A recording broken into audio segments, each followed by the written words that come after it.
Olá, seja bem-vindo ao Papo de Saúde na PAN. Eu sou o Dr. Marco Antônio Van Rosk e a partir de hoje estaremos juntos aqui no YouTube da PAN, Blumenau 88.7 FM, para falar de um assunto de interesse de todos, que é a saúde.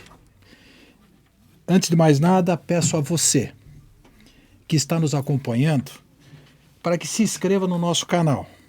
Deixe seu like, compartilhe o nosso podcast nas suas redes sociais para que esse conteúdo possa chegar a mais pessoas.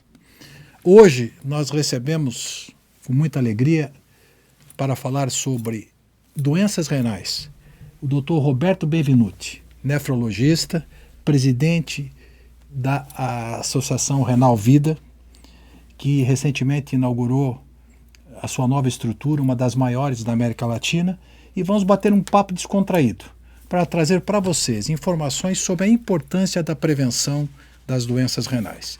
Dr. Roberto, seja muito bem-vindo, é um prazer recebê-lo aqui no nosso primeiro programa de saúde aqui na PAN. Obrigado, Marco. É um prazer estar aqui presente e agradeço o convite da Associação Médica de Blumenau para estar aqui. Bom, doutor Roberto, vamos começar objetivamente para que o Papo de Saúde na PAN seja um papo objetivo e que traga informação e conteúdo para as pessoas que estão nos assistindo e nos ouvindo.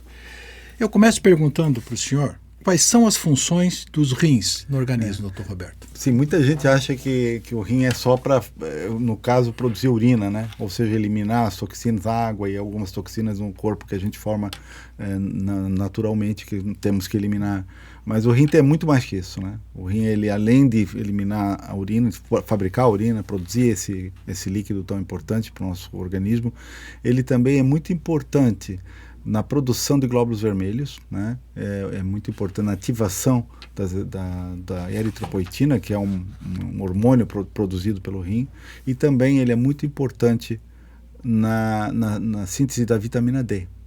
Muitas pessoas acham que é só a urina, mas não, é muito mais que isso. Eu sempre digo que a pessoa diz assim, mas o rim é tão importante. Sim, em volta do rim tem todo um paciente, né? É verdade. Então, uma outra pergunta que eu faço, Roberto, logicamente a gente sabe que o rim ele tem múltiplas funções e muitas vezes é um órgão que não é muito valorizado. Exato. É o coração, é o pulmão, etc. Mas o rim tem uma função fundamental, como todos os outros órgãos do nosso organismo. Quais seriam os sinais e sintomas de que algo pode estar errado com o nosso rim? Essa é uma questão importante, sabe por quê, Marco? É porque o rim, ele talvez seja um pouco esquecido muitas vezes, porque dá muito pouco sintoma. Então, quando você tem sintoma, ou você tem dor, ou você começa a inchar, por algum motivo, está retendo urina, não está retendo sódio e água, começa a inchar ou a pressão subir, muitas vezes a pessoa não percebe isso de uma forma muito, digamos assim, muito espetacular. Clara. Exatamente. Como o coração, né? O coração quando dá problema, a pessoa sente dor, vai correndo para o hospital. Dá taquicardia, exatamente. Bate rápido. E o rim não, o rim ele é silencioso. Né? Então, os sintomas eles muitas vezes acontecem tardiamente, quando a doença já está instalada, muitas vezes. Então, o que seriam os sintomas principais?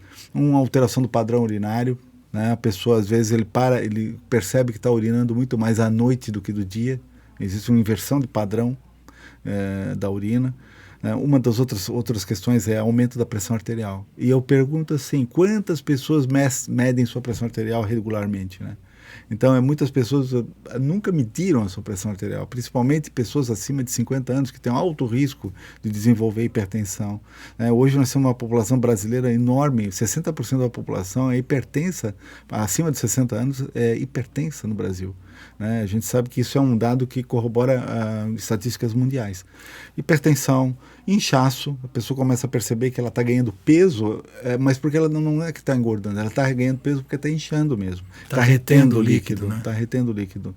E anemia, um fator, a pessoa começa a ficar fraca e tal, muitas vezes está desenvolvendo uma anemia devido à doença renal.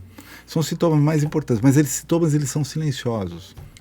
Eu sempre digo, doutor Roberto, que é uma situação que a gente vive, a questão renal ela é silenciosa, assim como a hipertensão, muitas vezes. A pessoa aumenta a pressão, eu que faço alguns exames aí relacionados a perícias, às vezes a pessoa vai saber que é hipertensa quando a gente faz exame pericial.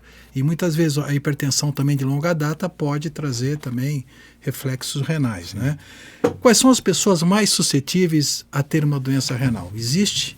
Eu falei já, comentei anteriormente, que toda pessoa acima de 60 anos tem mais propensão a desenvolver hipertensão e doença renal. Porque a hipertensão pode ser tanto causa como efeito da própria doença renal. Muitas vezes você não sabe o que veio antes, se veio a doença renal ou veio a hipertensão.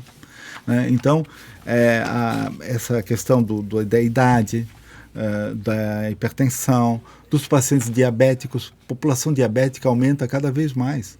Né? Hoje nós temos no Brasil em torno de 9,6% da população diabética. É muito alto, né? Isso está muito relacionado à obesidade. Obesidade, sedentarismo, né? A alimentação é totalmente irregular, né? Muito de baixa qualidade, muitas vezes a alimentação. Então, todos esses fatores, né? Que são fatores, às vezes, posso passar despercebidos, né? Porque a pessoa não percebe que ela está se alimentando de forma incorreta, não percebe que está ganhando peso, muitas vezes ela pergunta, puxa vida, não, tá bom assim, tal, me sinto bem, né? Isso não é normal, né? Então alertar, é muito importante programas como esse para a gente alertar a população, que muitas vezes você não precisa ter dor para ter uma doença, muitas vezes você tem outros sintomas que passam desapercebidos, isso, né? E a melhor coisa, procurar o seu médico, procurar o médico o mais cedo possível para que ele possa providenciar alguns exames, né?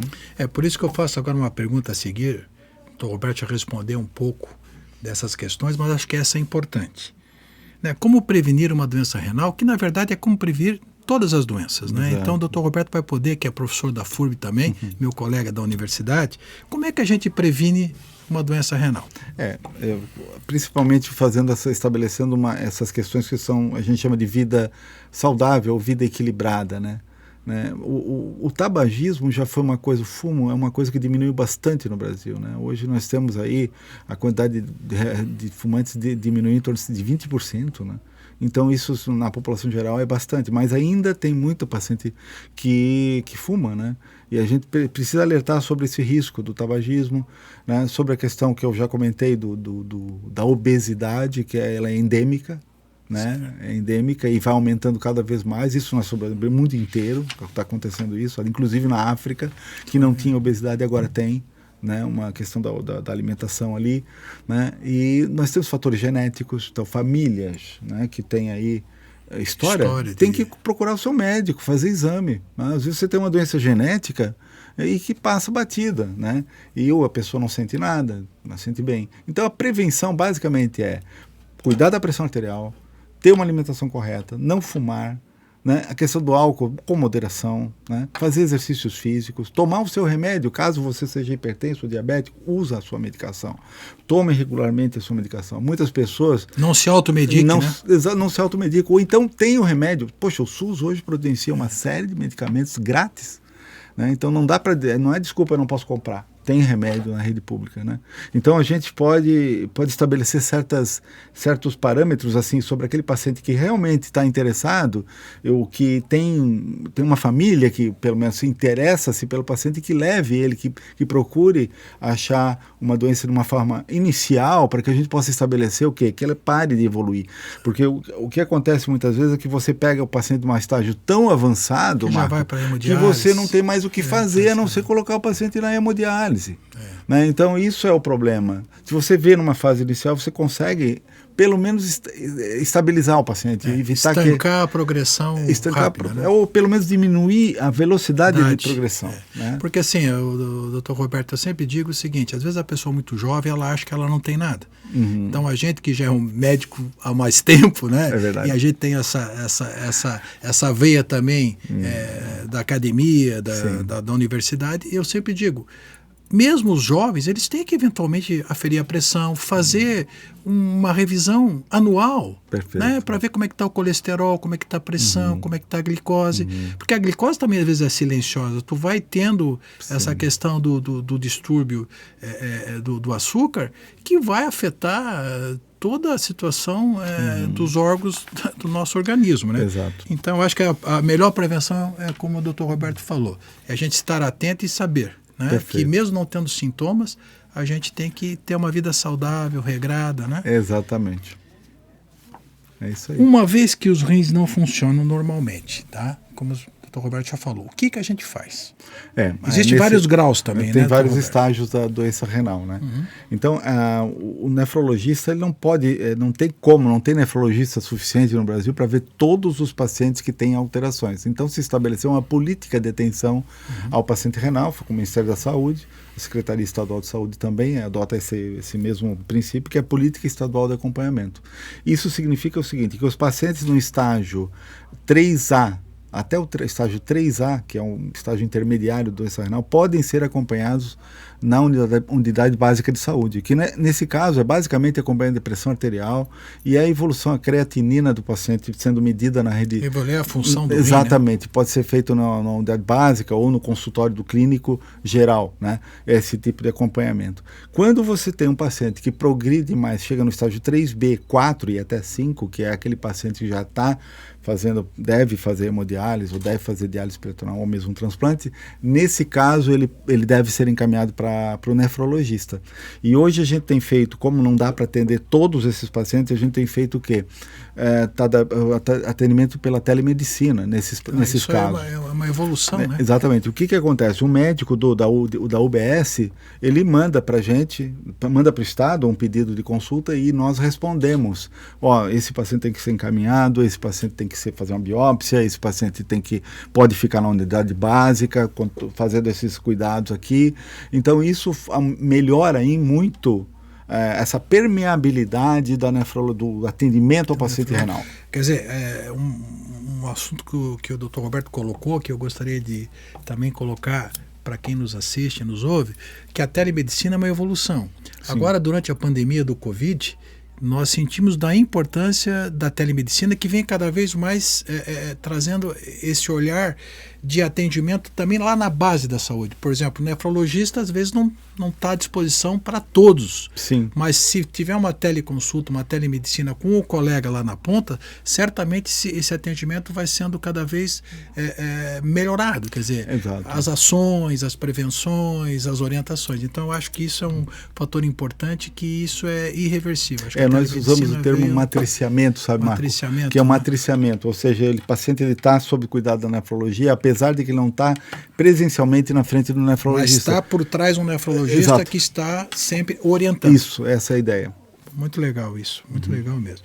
Agora eu vou fazer uma pergunta que talvez as pessoas ouvem falar muito, mas nem todo mundo sabe como funciona, né?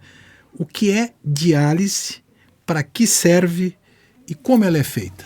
Bom, a diálise é um procedimento, não é um procedimento novo, é um procedimento já antigo, surgiu ali nos anos 60, né, do século passado, com a diálise peritoneal. A primeira diálise foi a peritoneal, né? Que basicamente diálise é uma troca. O termo diálise significa você está tirando coisas do teu organismo que não precisa ter ou não deve ter, e você está repondo outras coisas que você deve ter. Então, diálise é basicamente uma troca. Como é que você faz isso? Isso o rim faria. Né? O rim tem essa função. Então você tem um equipamento que faz esse trabalho. Isso é a diálise. Hoje a gente usa o termo terapia renal substitutiva, ou seja, é um tratamento que está substituindo a função renal. A diálise não melhora os rins, ela não vai fazer com que o teu rim melhore, ela vai fazer com que você possa viver mais tão igual ou próximo do que se você tivesse o rim funcionante. Então tem dois tipos de diálise. A peritoneal, que eu já comentei aqui, que usa um catéter no abdômen, né? Esse catéter no abdômen é um caninho que vai lá no abdômen, fica preso no abdômen, é indolor, não tem nenhum problema. Ele vai fazendo as trocas. Ele vai fazendo as trocas, ele coloca um líquido dentro da cavidade, um líquido de diálise, e a membrana de troca, né? A membrana que faz a troca é o próprio peritônio, é aquela membrana que envolve todos os órgãos do abdômen. Essa membrana é altamente permeável e ela permite que haja essas trocas, né? Então no sangue tem muita ureia, por exemplo, ele retira essa ureia. Isso é diálise peritoneal. Na hemodiálise, quem faz esse trabalho é uma membrana sintética. A hemodiálise então, é um procedimento extracorpóreo, o sangue passa por uma máquina e então ele é filtrado fora do corpo por uma membrana sintética, né?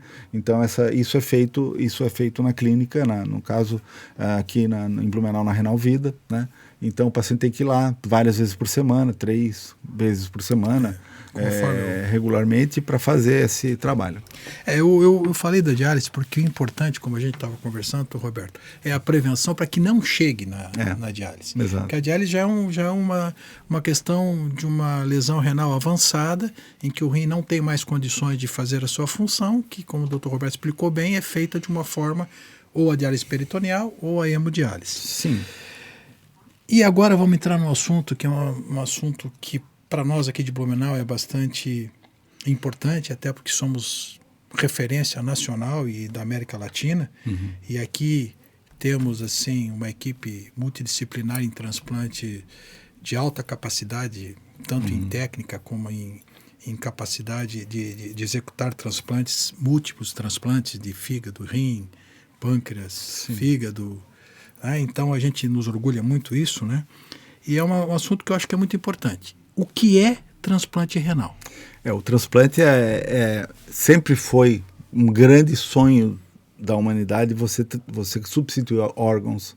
Isso já lá desde as épocas medieval existia essa coisa tentativa, né? Tentativa da antiguidade fazer isso. Mas isso realmente aconteceu na medida em que você pôde colocar um órgão de outra pessoa, né, no paciente, a partir dos anos 60, quando foi feito o primeiro transplante, que foram gêmeos idênticos, né? Todos os transplantes anteriores tinham dado errado porque a pessoa rejeitava. Você tem uma estrutura genética, o sistema imunológico, ele identifica essa coisa estranha, que é um órgão de outra pessoa, e vai lá e destrói esse órgão. Então não se entendia muito esse mecanismo, como é que acontecia. Tudo isso a ciência elucidou, a ciência médica elucidou isso.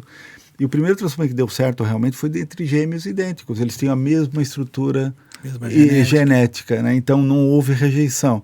Aí de em diante se percebeu a importância de você ter uma seleção doador-receptor adequada.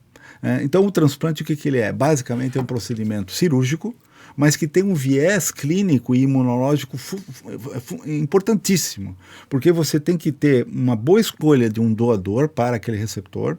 Isso inclui também doadores falecidos, né?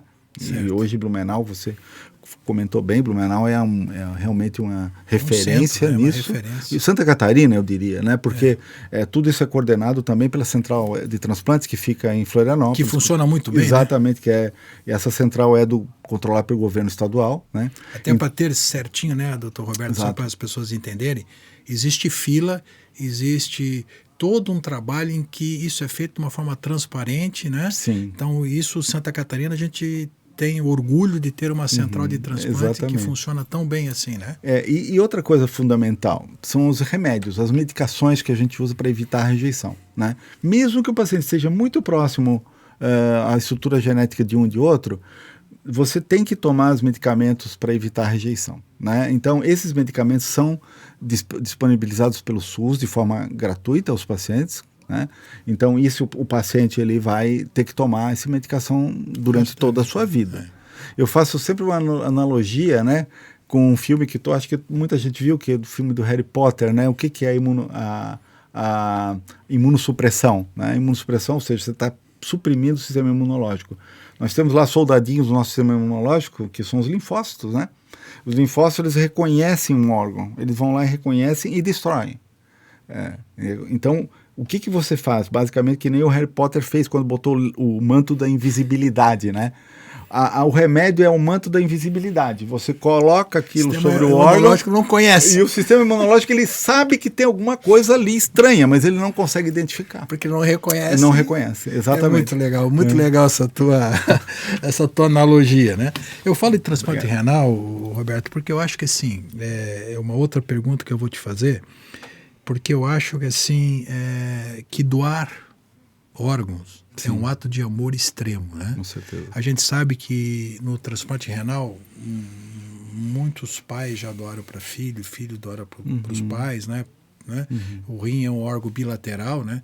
Então, muitas vezes, dentro da família, o único que pode doar é um parente, e isso, eu conheço vários casos que é um ato de amor, né? Então, certo. Eu acho que a gente também tem que passar para a comunidade a importância da doação de órgãos, né? Quantas pessoas já foram beneficiadas no mundo inteiro pelo amor e pela capacidade fraternal que a família tem quando perde um ente querido. Exato. E eu acho que nada mais bonito do que tu poder ver parte de quem tu ama dando vida ou prolongando a vida de outras pessoas. Perfeito.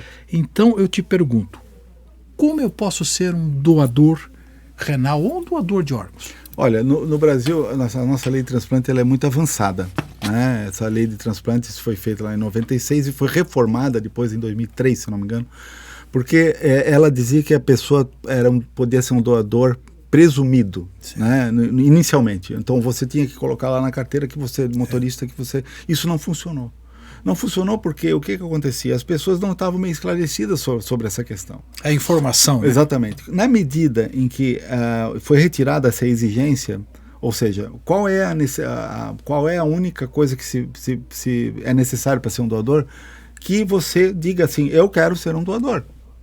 E a sua família, se você puder ser um doador, se você tiver condições lá na frente de doar esse órgão, né, e esse órgão pode ser retirado, a família vai autorizar essa doação, né? A família basta ela cumprir o teu desejo, o desejo de, não, eu quero ser um doador, né? Então, essa questão, aqui eu queria aqui agradecer as famílias, sabe? Porque é muito difícil, você tá perdendo o ente querido, você tá lá numa UTI, né? E tomar a decisão. E você tomar a decisão. São pacientes jovens que estavam muito bem de saúde, de repente houve um acidente e essa pessoa faleceu, né? E você... que é um choque muito grande, é um sofrimento extremo, não dá nem para perda, né? Não dá nem para mensurar isso, né? E aí a família, diante de tanta dor e de tanto sofrimento, tem esse ato altruísta, né? Esse ato de amor, você colocou muito bem. O ato de amor ao próximo. A humanidade, eu diria. A humanidade, amor à humanidade, né? Que você chega lá e fala, eu gostaria que alguém recebesse os órgãos do nosso filho, do nosso irmão, nosso pai que faleceu. Então é maravilhoso isso, é uma coisa que comove a todos nós. Isso doutor Roberto, a gente que já tem 40 anos praticamente de formado, estamos fazendo agora esse ano. Sim. Eu acho que a evolução da medicina, ela propõe para a humanidade isso aí, né? Que a humanidade tem que ter amor, tem que ter afeto, tem que ter preocupação um com os outros. Sim. E a doação de órgão é um ápice para mim desse amor fraternal, universal, humanitário, que as famílias têm diante de uma perda que sempre é muito dolorosa. Sim, né? Claro. E agora eu vou entrar na parte final do nosso papo de saúde aqui na PAN, que recebemos com muita alegria aqui o Dr. Roberto Benvenuti. Eu queria conversar um pouquinho sobre algo que eu acho que é um exemplo para nós aqui. Eu tenho aqui, talvez não apareça, mas está aqui, Amigos da Renal Vida. Isso é um sonho. Eu conheço o Dr. Roberto há mais de 40 anos, desde a época de juventude. O Dr. Roberto sempre foi um entusiasta da área da nefrologia, do transplante, do atendimento ao paciente com qualidade, com humanidade, né? E sempre teve o sonho, ele, toda a equipe de nefrologistas do Hospital Santa Isabel e até da região, em terem um centro de referência. Eles já eram referência, mas em unidades separadas.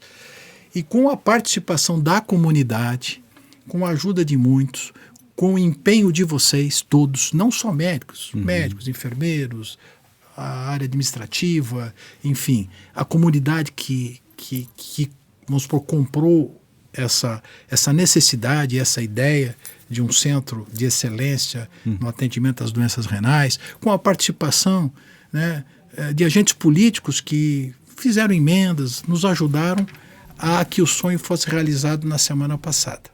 Então, eu gostaria, doutor Roberto, que o senhor falasse um pouquinho sobre esse centro de referência, um dos maiores do Brasil e da América Latina. Ficou maravilhoso. Tenho certeza, o atendimento era bom, mas agora deu ainda mais qualidade, mais fluxo de atendimento, aumentando até a capacidade operacional das diálises. Então, eu queria que o senhor falasse sobre a Renal Vida, do qual o senhor é presidente. Obrigado. O senhor presidente da Renal, da Associação Médica, meu amigo, primeiramente eu queria dizer o seguinte, que queria agradecer a Associação Médica por uma questão. Quando foi o Dr. Caminha era secretário de saúde... O saudoso. Foi um grande colega. secretário de saúde. Nós recebemos aqui em Blumenau a visita do ministro da Saúde. Teve um congresso aqui, uma reunião, e ele veio. E o Dr. Caminha, naquela época nós não estávamos ainda credenciados para transplante, nós estávamos assim começando e o Blumenau precisava ter o credenciamento do Ministério da Saúde. E o Dr. Caminha me apresentou esse ministro da Saúde e o ministro da Saúde perguntou: o que eu posso ajudá-lo? E eu era presidente da Associação Médica, eu só consegui ir lá porque eu era presidente da Associação Médica, Marco. Senão eu não teria sido colocado de frente, né, com o ministro. E naquela oportunidade eu pedi a ele: olha, eu gostaria que credenciasse o Hospital Santa Isabel para transplantes. Aí ele falou com o secretário dele, estava do lado, né, o assessor, e disse: anota aí para a gente ver isso aí. Marco, no dia seguinte, presidente, saiu uma portaria no Diário Oficial credenciando o Hospital Santa Isabel. Não sabia dessa história. Exato, essa história é incrível. No dia seguinte saiu essa portaria. Que bacana. Então, isso, eu sempre digo, quando os astros eles estão alinhados por bem, as coisas acontecem. Claro que isso aconteceria de outra forma também, não seria por mim, seria para qualquer pessoa, enfim, eu não acho que eu tenho mérito disso. Foi uma oportunidade, basicamente. Tu tinha uma representação. Que tem uma representação da Associação Médica de Blumenau. Que bacana. Então, como é importante você ter entidades. Eu sempre fui defensor das entidades que realmente ajudam a população e nós precisamos ter isso. Eu sempre digo, isoladamente, você pode trabalhar muito, você é isolado, você pode ser um excelente profissional, mas quando você coloca a gente do teu lado, uma grande equipe, todo mundo trabalhando de forma conjunta, esse trabalho vai prosperar de forma assim, infinita. Doutor Roberto, eu sempre tenho uma frase que eu uso, que eu sempre digo: juntos somos mais fortes. Exato. E juntos alcançaremos os nossos objetivos, que foi o da Renal Vida. Agora, fale um pouquinho desse nosso centro de excelência, que é um orgulho, mas o bom orgulho, aquele orgulho feliz, né? Aquele orgulho propositivo e positivo que é a Renal Vida. É verdade, assim, realmente eu não posso dizer que não esteja muito contente com isso tudo, porque não é só a questão da obra, mas a forma como foi feita essa obra. A Associação Médica, a Renal Vida, ela é uma entidade filantrópica, né? Tanto do ponto de vista municipal, estadual e como federal. Então nós prestamos conta o tempo todo a essas entidades, uma transparência órgãos, total, transparência total do sentido assim. O que aconteceu? Nós não tínhamos, com certeza, nós não tínhamos condições de fazer isso sozinhos. O que a gente fez? A gente foi à comunidade e fomos pedir: olha, nós fazemos esse trabalho aqui, nós gostaríamos de construir, precisamos construir, Blumenau é uma referência, já era uma referência, e a gente precisa evoluir. Está passando aqui Ficou lindo, né, doutor Roberto? E no sentido assim, o paciente que chega aí, que é paciente do SUS, de convênio, enfim, aí o atendimento ele é igual para todo mundo. Exatamente. Que é como tem que ser na saúde, né? Exatamente, porque assim, isso é fundamental, porque assim, o que a gente fez? A gente não podia deixar de atender, não pode deixar de atender os pacientes, tanto de qualquer paciente, não importa se ele é SUS, se é convênio, não interessa isso, né? Porque o mais importante é a gente poder ter uma entidade que atenda a todos, que possa ser inclusiva. Essa é a ideia, que sempre foi a nossa ideia, a nossa missão. Gostei do termo. Uma entidade inclusiva, isso é importante. Né? E para isso, para ser uma entidade inclusiva, a gente tem que pensar grande. Nós temos que criar realmente uma estrutura que seja compatível com essa nossa missão. É a nossa missão. Se a missão é grande, a gente tem que ter uma entidade. Até porque a cidade cresce, a cidade recebe muitas pessoas de Blumenau, de região, de Santa Catarina e do Brasil, né? Para transplantes, para tratamento. Né? Eu estava vendo, se cuidou de todos os momentos para o paciente deixar os seus pertences, do refeitório. Essa aí pode até nos explicar. Essa é a hemodiálise. De hemodiálise, né? Eu gostaria de falar um pouquinho sobre isso, que é um conceito novo. Esse não é assim uma coisa pioneira, não é nossa. Esse conceito a gente copiou de uma clínica europeia, né, mais precisamente da Alemanha, onde a gente viu que os pacientes ficavam melhor em ambientes menores, né? Mas eu não tenho condição. Então, imagine se o salão fosse todo aberto, né? Então, todo mundo ali, de uma forma, colocados num salão aberto, isso faz com que haja um certo constrangimento em muitos pacientes que gostariam de ter uma certa privacidade. Isso é legal. Então, a gente fez ilhas de 8 pacientes, né? Bacana. Isso dá uma certa privacidade ao paciente. Dá uma qualidade, uma tranquilidade, né? Exato. Bom, doutor Roberto, como nós estamos chegando ao final do nosso primeiro programa Papo de Saúde na PAN, eu gostaria que o senhor fizesse, né, um apelo para a nossa comunidade. Como é que a nossa comunidade pode continuar ajudando a Renal Vida, né, que é fundamental.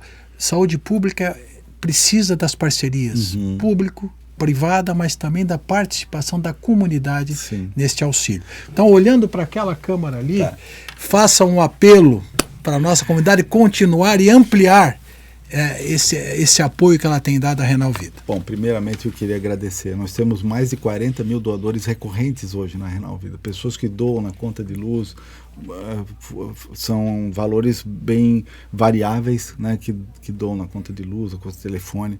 E nós então temos um call center, eu acho que eu mostrei algumas imagens ali onde aparece o call center. Então, primeira coisa, diga sim. A gente coloca, tem uns cartazes que a gente colocou, estava lá, diga sim, né? Diga sim significa o seguinte: entenda que quando a gente faz uma obra dessa é para todo mundo, né? Inclusive eu não sei. É só obra da comunidade, né? É da comunidade, exatamente. E sabe-se lá o que nós todos vamos precisar durante a nossa vida, né? Então o que colocar isso de forma assim, diga sim. Nós ligamos, então quando a Renal Vida ligar, diga sim.